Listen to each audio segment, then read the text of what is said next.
Hello, fellow beekeepers. Welcome to another live at the hive. As usual, we got something a little bit different each time, and this time I'd like to tell you just a little bit about what's happened over the winter. All this area here, which was like that over there, if you can point to there, Martina, was like that. I've cleared it all out, and I've pollarded this tree here. Which is a willow tree. It's a male willow tree, so it gives a lot of pollen. Yes, even at the age of 77, I climbed that with no safety kit, no hat or anything. So, but I've been doing that for 60 years, so I think I sort of know a little bit about what I'm doing. Right, so what I will be doing is putting a shed up here so that the open storage where you see boxes and that sort of thing out in the apiary is going to be stored here. Now, this used to belong to my next door neighbour, who also happens to be my wife, and I bought it off her, so I've probably helped save live at the hive for the nation. Another reason we're out here is that this morning you'll probably know that I'm a little bit in favour of energy lines and bees. I scanned this area here and I found this particular place here. There are at least 10 energy lines going through, or I think there are at least 10 energy lines going through. So what I've done is I've put a bait hive here and another one there, on an area where there aren't any lines going through at all. I want to talk just a little bit about bait hives before we go in to do some work in the apiary. So what I've got is some old kit. Doesn't have to be good. Doesn't have to be useful, because all you're trying to do is just attract swarms from. Hopefully somebody else's apiary. Now, I live in a fairly small village. There's about 1,200, 1,300 of us. To the best of my knowledge, I'm now the only beekeeper, certainly in the village. There's one or two dotted around, but there are bees in trees, bees in houses, and that sort of thing. And of course, they do swarm occasionally. So I do pick up probably 3 or 4 swarms every year. Let's just see what we get this year. So I'll just show you what I've done to set it up. So it's really an old floor, and you can see there's a pretty crummy old floor. Not much good for real use. You need a fairly small entrance, because bees don't like going in. If I'd left that entrance there, they would probably have ignored it. Really needs to be a solid floor, not an open mesh floor. So if you've only got open mesh floors, then cover it up. So on that, put a brood box. In this case, it's one that's been used. And I generally put an old comb like that. There's no use for anything else.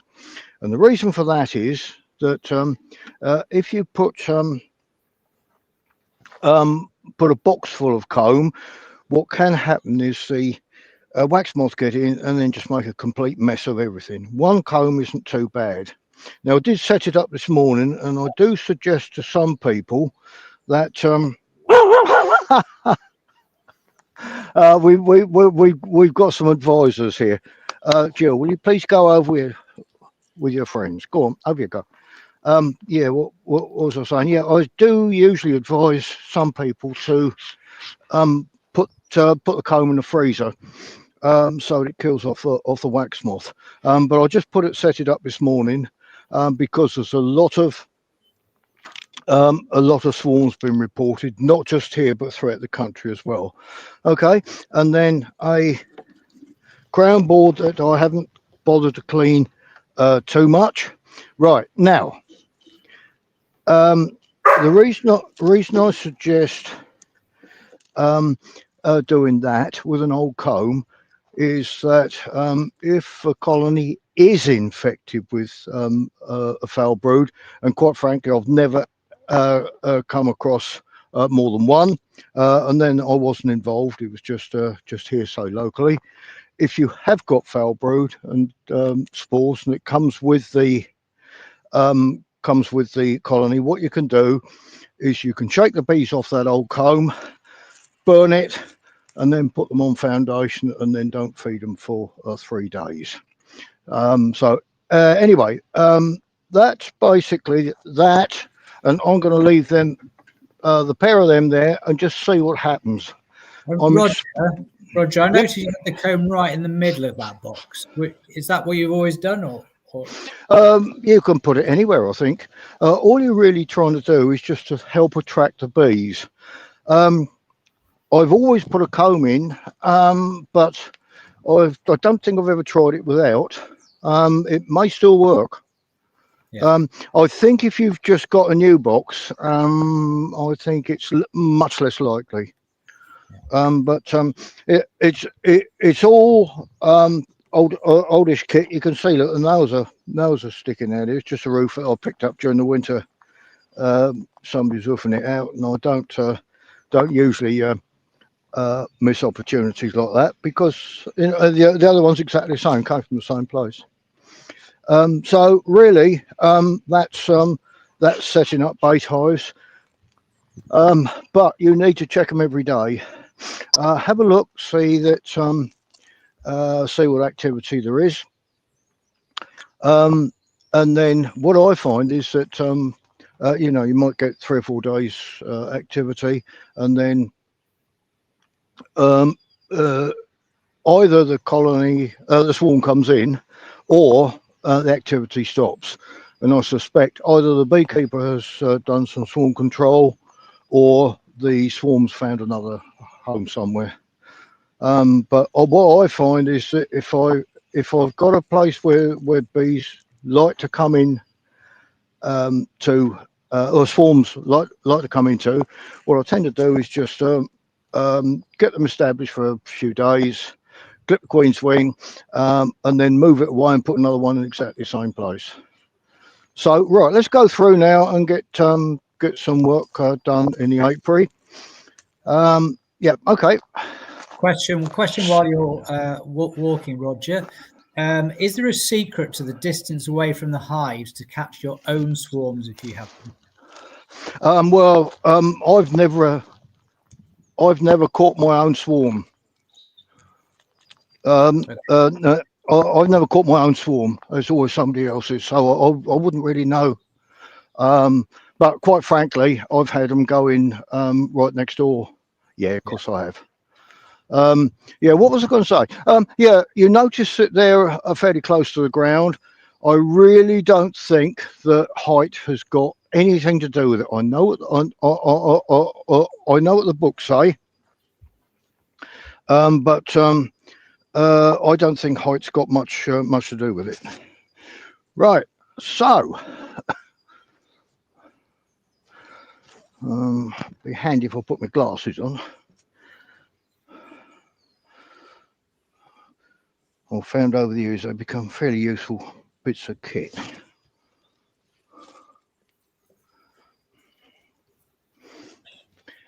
Now, what I better say before I start is that I haven't opened any of these colonies this year at all.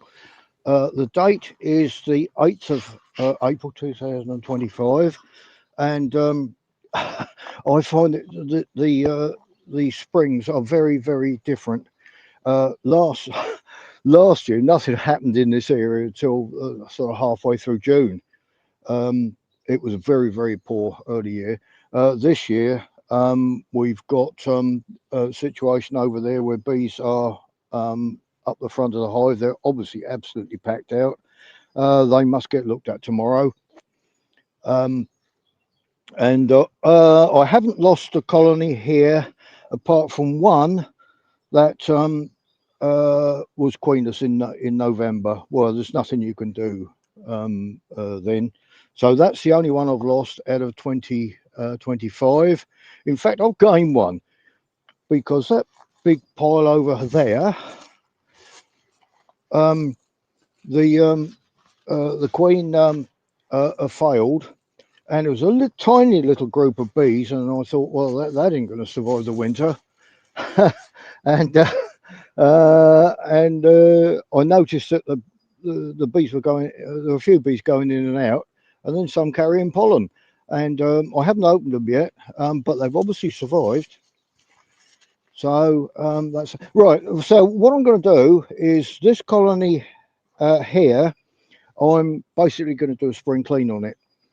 8th of April would normally be about right, but this year, everything, with the last couple of weeks or so being good weather, everything has come forward quite a bit, and that in itself tells me that you shouldn't really take too much notice of what the books and the magazines say, that early April you do so and so. Now, we've had it fairly lucky in the south of England here. I've seen various references to swarms even at the end of March. BBKO Spring Convention last weekend, a couple of 3 days ago, heard of swarms all over the place, and some places which I wouldn't normally expect. So everybody seems to be enjoying a good spring. Now, what I will say is that I'm expecting that a lot of the swarming has been caused by people feeding when they don't need to, and I suspect what's happened, but I don't know. They've been feeding, closed the brood nest down, crowded the queen out, and the colonies put up emergency swarm cells rather, and decided to swarm early. But that's only a guess. I don't quite know what I'm going to come across here tomorrow when I inspect. Right, I'm picking on this one because it's in a fairly convenient place. It's in the corner, and it's probably where I would start anyway. This particular one went in the winter. Let's say just a little bit stronger than nuke, so perhaps on 6 or 7 frames. So normally the 8th of April, it wouldn't have expanded fully out to the box. So I really don't know what I'm going to see. So let's just get in and have a look. So now what I'm going to do is my normal spring clean. Now, I think spring cleaning is probably the most important inspection of the year, because what I'm doing is changing all the woodware over, so I can clean it, get rid of excess propolis. I can repair it if I need to. If I don't need to do it, then I'll just move it onto the next one. Now, I don't flame out, never have done. If you want to flame out, then do so. I know there's a beekeeper in North Wales, and he's got his hives in 3 different colours, from memory, green, red and brown, different paint. And what he does, let's say the green ones, scorches them out 1 year, the red ones next year, brown next year. If you want to do something like that, absolutely fine. I'm certainly not going to criticise anyone. All I say is that I don't do it. I just move on to the next one, and I never have had a problem. So what I'll be doing is looking at every comb. I can see there's quite a bit of pollen going in, so I know the queen is laying. I'll have a look at the brood, and I'll probably shake the bees off 1 or 2 combs, check to see that there's no foul brood. What I won't be doing, don't forget, 8th of April, we can still have frosts for probably another 3 weeks or so. And when you get frost, cold night weather, the bees go into sort of semi-cluster. Now, if you start moving frames around to try and get them to expand, what could happen is that we could end up with a chilled brood, and you'll retard the colony rather than let it expand naturally. So okay, so I'll just give it a little bit of smoke. Off with a roof. Now I don't normally do things for the camera, as to you know, but I did go around earlier and just put in the record sheets. I'll very briefly describe those. There's nothing on there at the moment, but it's a whole sheet for a whole colony for a year.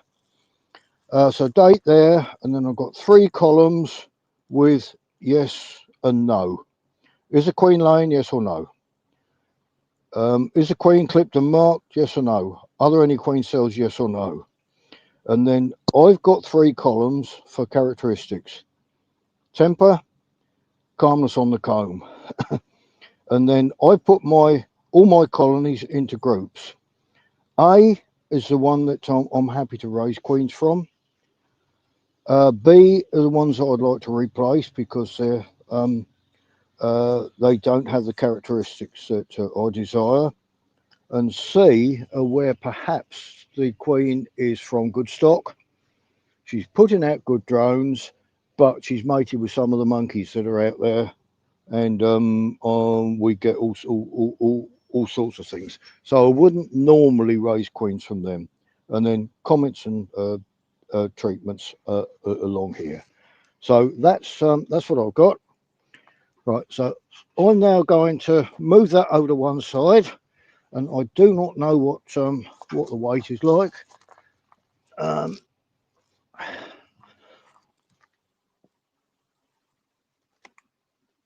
Quite a bit.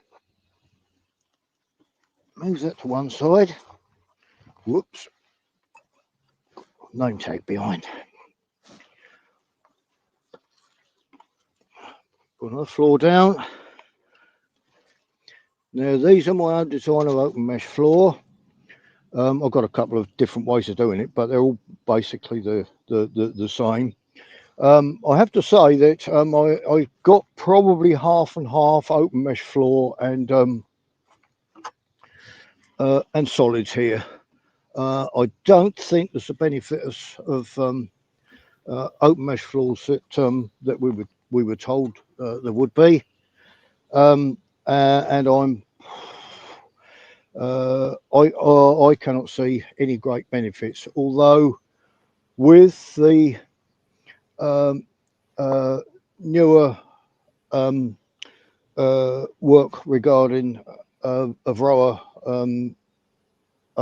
resistance, might go back because, of course, the bits that are chewed away from the pupa will go through the mesh. I was going to say, Roger, you've got insert boards underneath, or no? I've got facilities for them, but no, I don't. Yeah. Now you can see that this hasn't been open for some time, so I always smoke. Ground board off. Look at that. And that was a smallish colony went into winter. Now straight away I can see that's going to need super in. What I have got down there are 3 supers. Now there's no queen excluder, so it is possible that the queen might be on the top here. No. So I'm just going to put that down there. Like that. Now this is where I'll just run the hive tool over the top of the frames. Oop.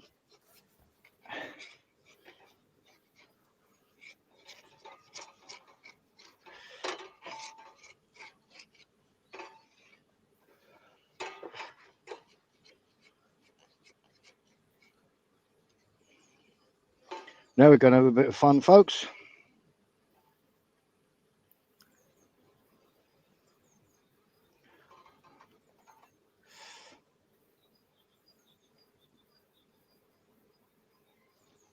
Now, tell the viewers what they taste like. Wow. Right now, normally I'd have a bucket of water here, but I've been rushing around just a little bit today, and quite frankly, I forgot it.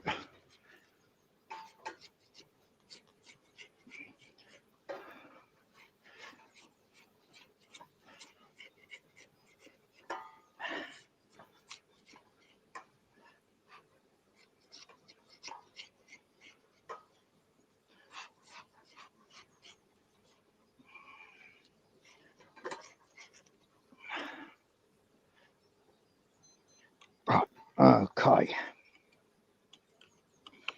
Castellated spacers, look, and I gave a talk at, well, in fact, I gave 5 talks at BBK Spring Convention, and I'm told, well, I mentioned castellated spacers, and I'm told fairly reliably that one gentleman said, "Oh, no, not castellated spacers, they're horrible things they are," or something similar to that.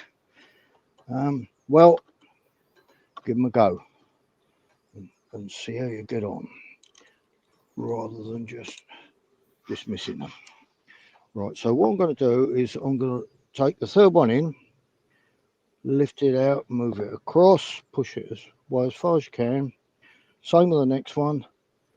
I can then get the last frame out.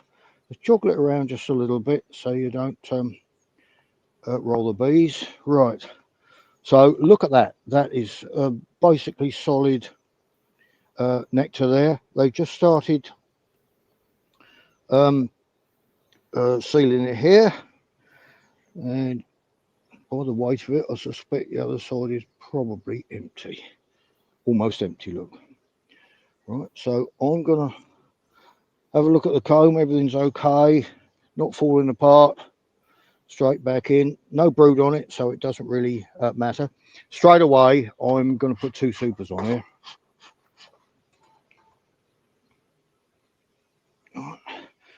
You notice I'm letting the wax fall down onto the floor. So, haven't seen the queen yet. So, hold the frame over the box. Now I don't know if this one is clipped and marked or not. Well, let's put it this way: when she was went into winter, there's loads and loads of eggs and larvae there. The oldest larva is probably 6 days old.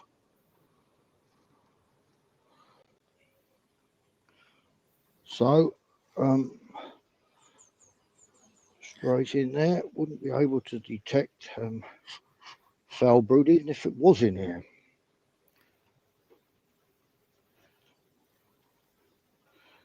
Right now, as a colony, they're behaving quite well. Some drone brood. Yeah, that's good. That is. I saw some drones today. I'll tell you what else I saw too. A worker wasp, and that's early. So all of that is looking okay. I can't see the queen yet.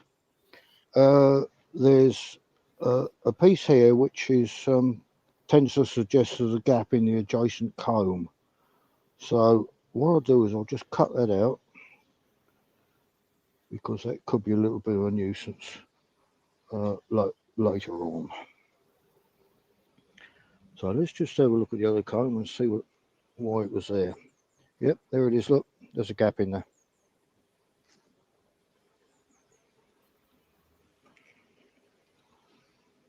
So they're behaving well. They're just a little bit what I call mobile on the comb, but I'm not too bothered about that. They're not roaring around like runners do.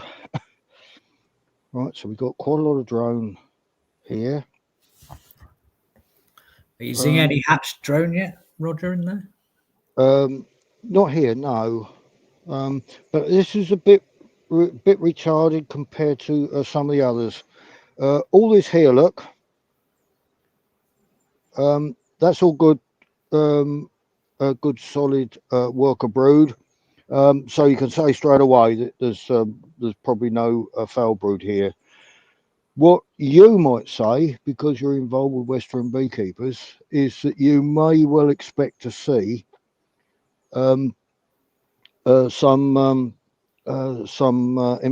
empty cells there like that. So my guess at the moment is this isn't particularly a varroa resistant to colony, but you and Steve Riley will be able to put me right on that, and I certainly never ever mind being put right.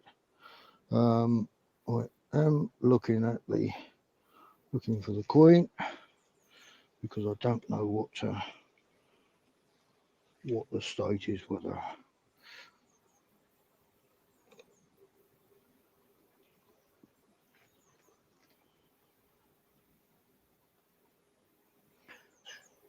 Right now,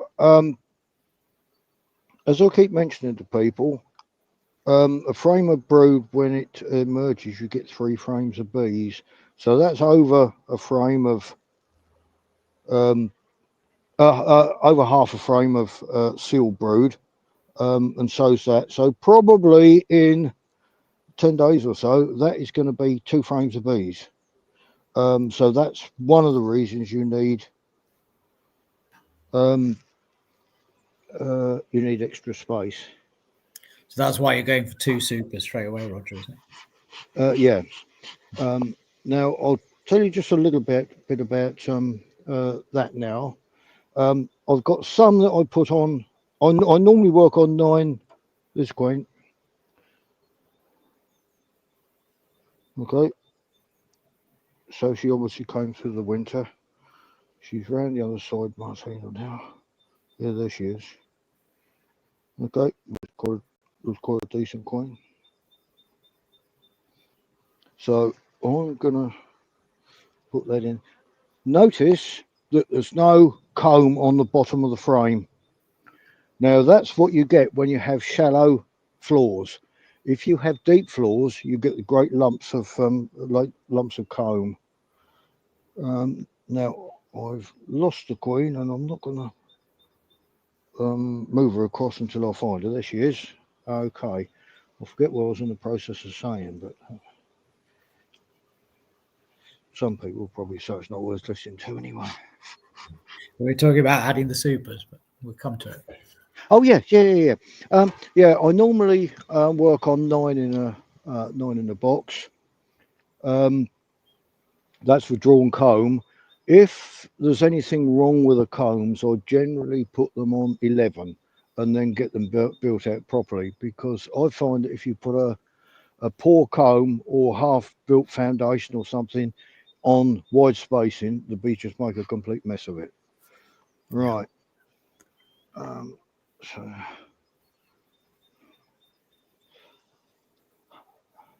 right, now let me just show you this. I'm going to shake the bees off there.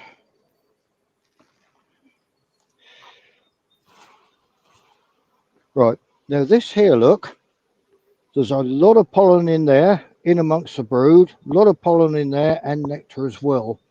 Now, if the queen came around that, on that comb, and she found it was full, she clearly couldn't lay in there. So that's why you don't always get these great slabs of brood throughout the season. Now, this particular frame, there's going to be a knock-on effect all throughout the season. You'll never get a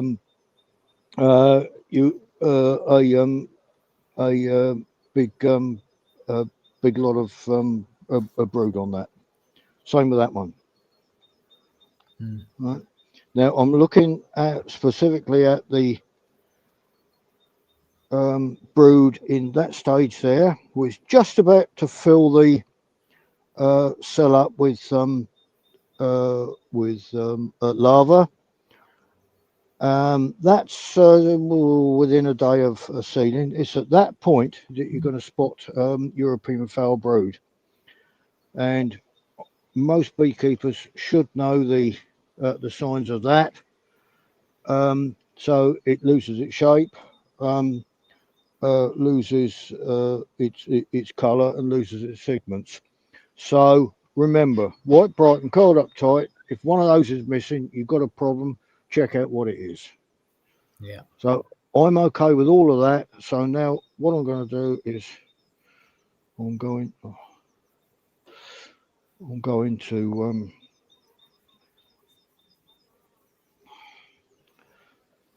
just put these across. Notice, look, the entrance is here. That's where they put the brood and the food as far away from the entrance as they can. So if you're a beginner and you're not too sure which way around that frame goes, or which way it came out, you can soon work it out. Okay, this colony is going to be pretty big in 10 days. 10 days time, because don't forget the brood is sealed for 12 days. I think that's the 5th comb, isn't it, of sealed brood, Roger? Probably, yeah. I'll struggle to count. No, I don't struggle to count. I just, I think when you get an experienced beekeeper, you just sort of accept things, and yeah, we're now into food, so it really should be upstairs. Now that is quite a good food comb for a nuke in a couple of weeks.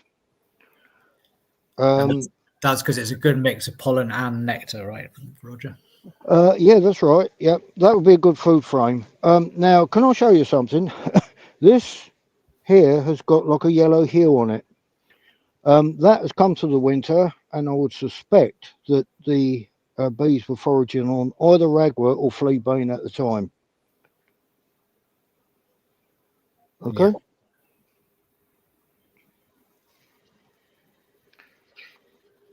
So, yeah.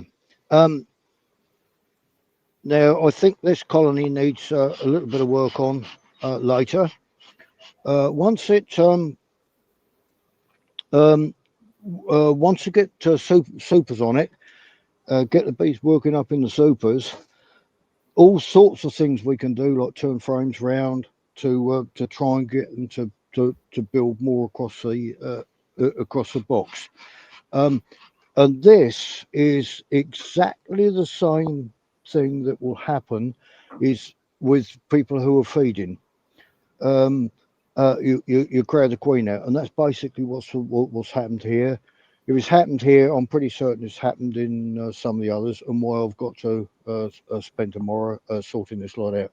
Now, interestingly, at the BBK Spring Convention, one of the speakers asked how many of the attendees were feeding fondant, and about half of them put their hands up.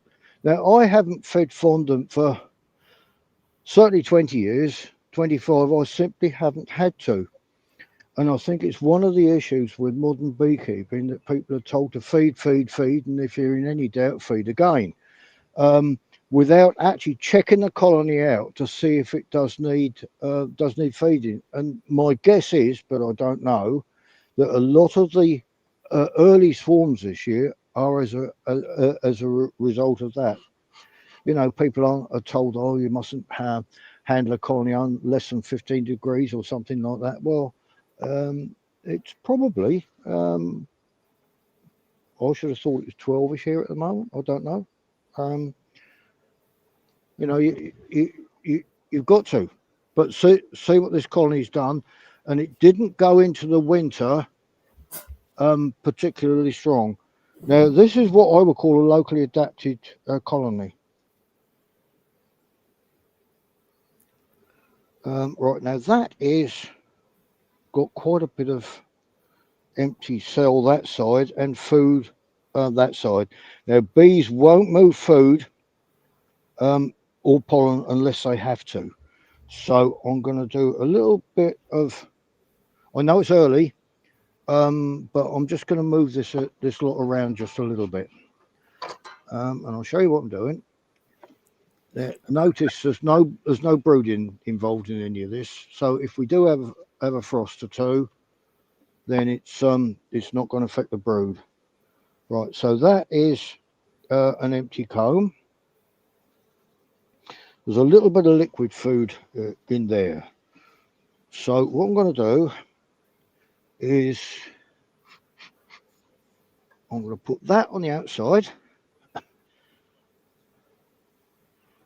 That's the food frame. Yep. Yeah. Oh, there's eggs in there. Right. So I won't do that. I think there's eggs. Yeah. Right. There's eggs in that side. So I won't do that. So what I'll do is I'll take this frame with the empty side, put that next to that previous one, and then put this frame on the outside. So immediately they can expand if need be. Now, if there's any brood on any of the ones that are moving, I wouldn't do it. And that's because you need to keep the brood nest together, right, Roger? Yeah, that's right. Yeah, yeah. A month's time, you could probably get away with it, but early on, I wouldn't split brood up. So that side is empty as well, but that side is half full of food that's come through the winter. You see, look, all that's come through the winter. These bees haven't been fed in spring. And in fact, they weren't fed in the autumn because I didn't do any feeding here at all in the autumn. So this is the benefits of locally adapted bees. So we've got virtually an empty comb there. Okay. So Roger, you're saying locally adapted there. So really, what you're saying is they are adapted. They are managing the brood nest for the temperature and the available flora. Yeah. Yeah, that's right. Yeah. Yeah. Yeah, the key is that they brought enough food in autumn. Yeah. Okay. So I've got the queen in there. I've got a few bees in here. So I'll just shake them. Of course, there's an old box made out of plywood. This one is. Shake the bees off in there. If I just put that down there, I can do the same with the floor, so the bees can climb up, and then somewhere around like there, I've got a queen excluder. I like this type. Some people don't, but you know, it's personal preference really. So I've got that there. Now I'm going to put two supers on there. I had a look at the weather forecast earlier today, and for the next week, it looks as if it's going to be quite good. So there isn't a huge amount of brood in there for the number of bees. So they're probably going to store quite a lot. So what I'll do is I'll put two supers on. And if I show you what I've done,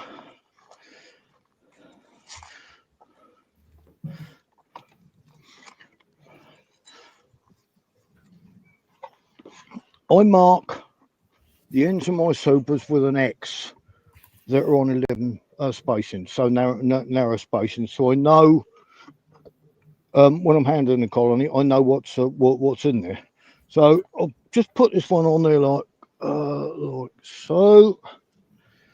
Okay, and I'll just show you a little bit about what I've got here. That is, they started to draw it, but it's not a full comb. Next to that, I've got one that was I chopped it about this morning. I think it had a bit going the other way, so I'll just cut it out. If you do that, if you get a hole in the comb, make sure that the comb either side has got either foundation or it's got comb in it. So the next frame will have comb in that area. Although I have to say that's not particularly good. I know why. Because that one, there was a problem with those areas, so I'll just cut those out, and hopefully the bees will fill them in. That's not a particularly great one. I'll tell you what I will do. I'll swap them two round. Why didn't I think of that in the first place? I went to that one. Let's look at that one. That has got a piece missing in the corner, and both sides there. Now they're up against a it would be if they were that way around. They're up against comb there and there. That's a bit on the crummy side, so give them a chance to draw that out. This one here, not fully drawn. So right across, but whatever you've got, put like that.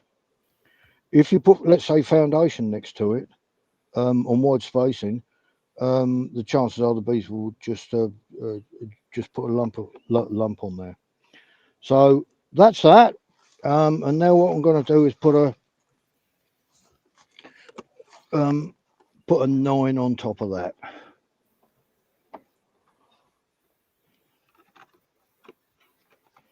Right.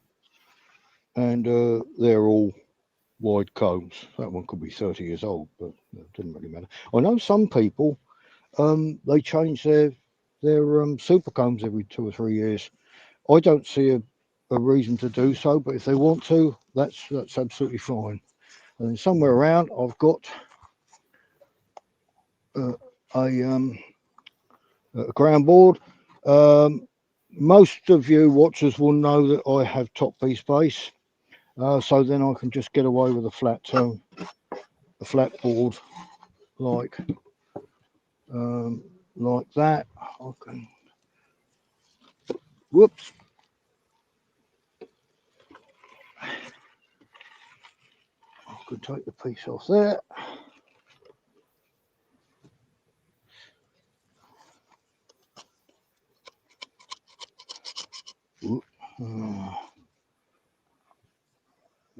Oh, yeah, man.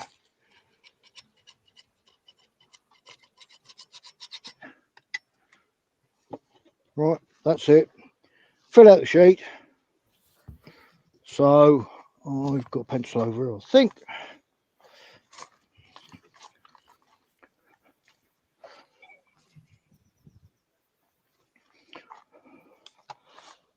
So first is just date the 8th. 0804. Queen Lane, yes. Queen Clipton marked, yes. Queen cells, no. Temper, I thought they were pretty good. There was absolutely no aggression at all. I never give everything full marks. Bit like my children, really.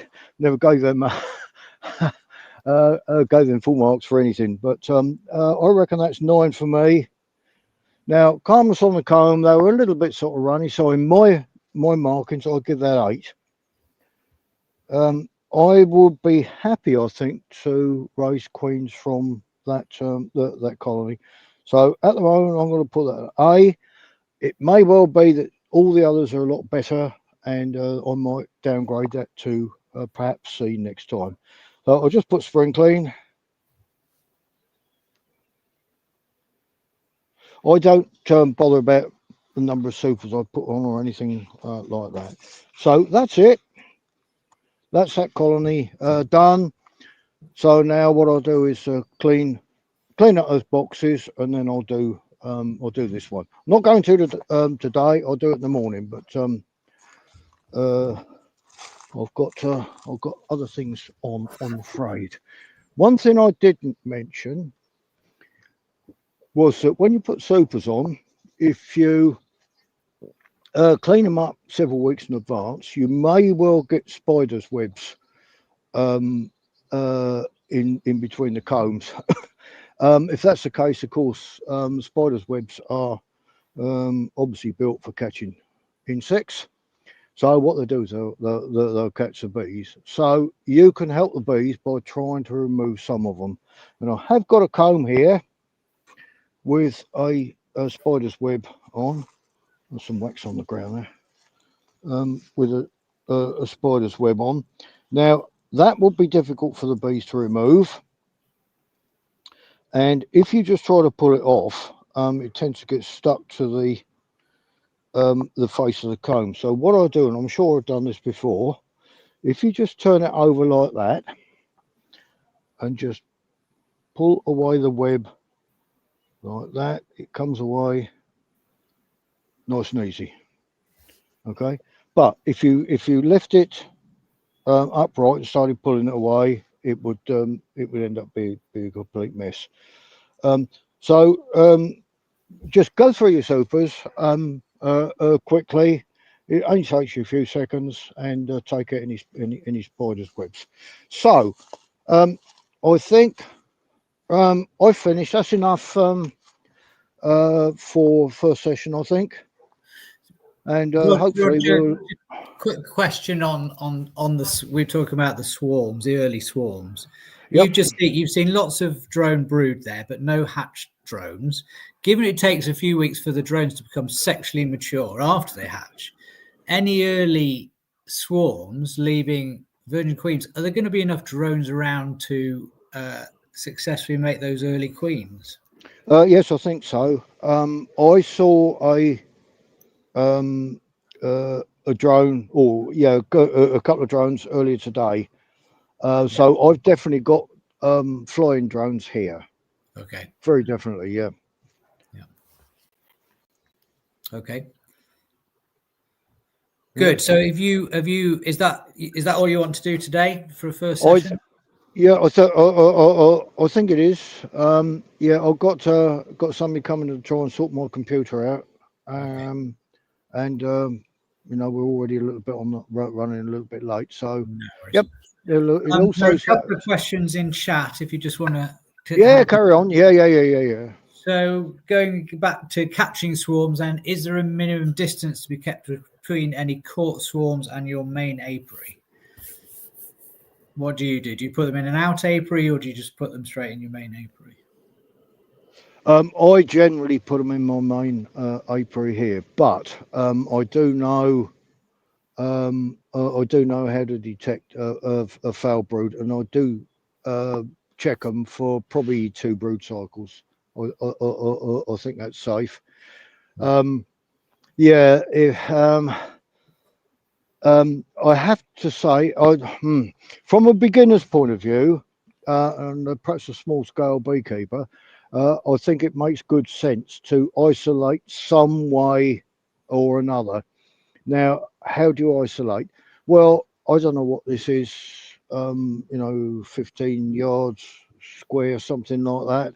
If this is all you've got, then put them up in one corner facing a different direction. If you've got a very small area, then you've got the choice of either putting them in there and risking it, or perhaps putting them 3 or 4 miles away, so at a friend's for probably 4, 5, 6 weeks, something like that. But the only time I did mention, I think I've only ever had a problem or seen a problem on one occasion. That is an adjoining association where there was a beginner moved into a known EFB hotspot, collected a swarm, took it back, and the bee inspector did a safari, included their colony, and found foul brood. Now you could argue that it came in after that. I don't know, but that's the only one I've ever heard of. And I've collected ever so many swarms. At one stage, I was taking 40 or 50 a year.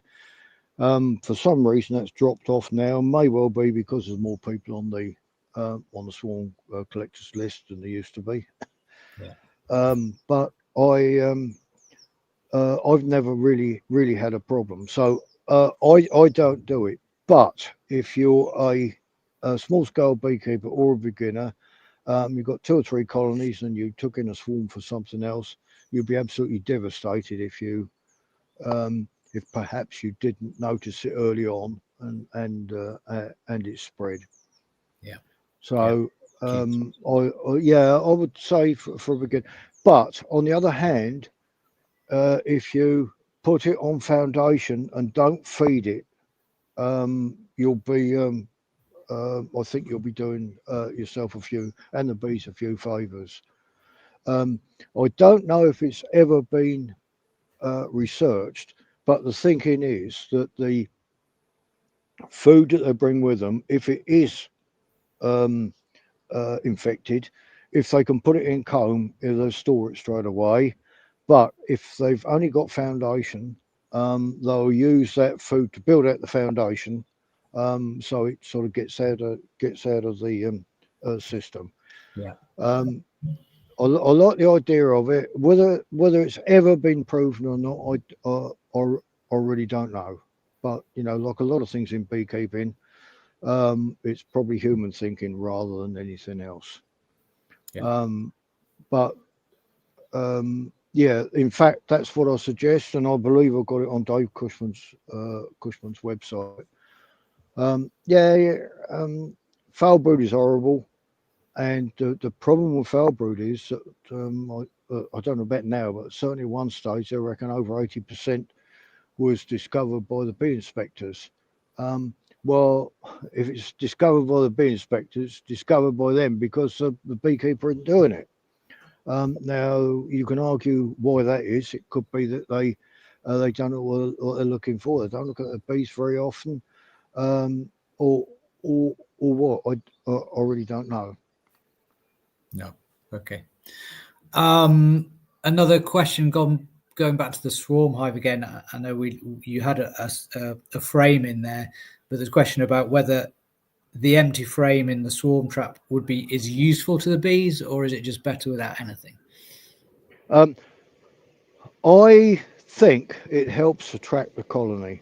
Now they were my own combs, so obviously they're pretty old. They're my own combs, so I know they're not infected.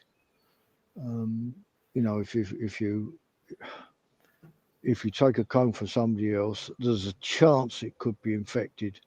And I've over the years, the same as anybody else who's been keeping bees a long time, very often beginners will say, "Oh, could you lend us a comb, or let us have an old comb for a bait hive?" Well, of course, you never know what you're going to get. Yeah. Ever used anything like lemongrass or lure like that? Never. No, never done that. Yeah. I think if you make sure that it's attractive to bees, therefore about the right size, it's easy for them to defend. And mesh, I think they just see it as an open space, so I don't think they'll bother too much with that. They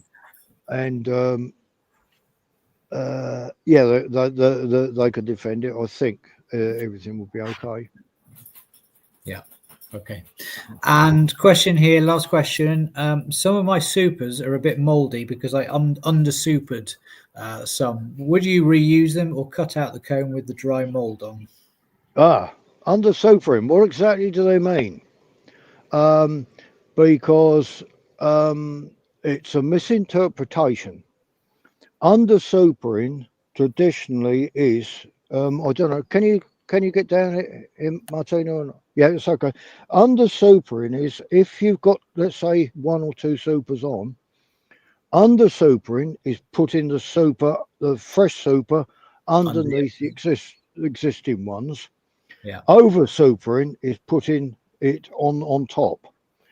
Now, in the modern era, so the last 15 years or so, under supering has been taken to meaning wintering with a super underneath the brood chamber.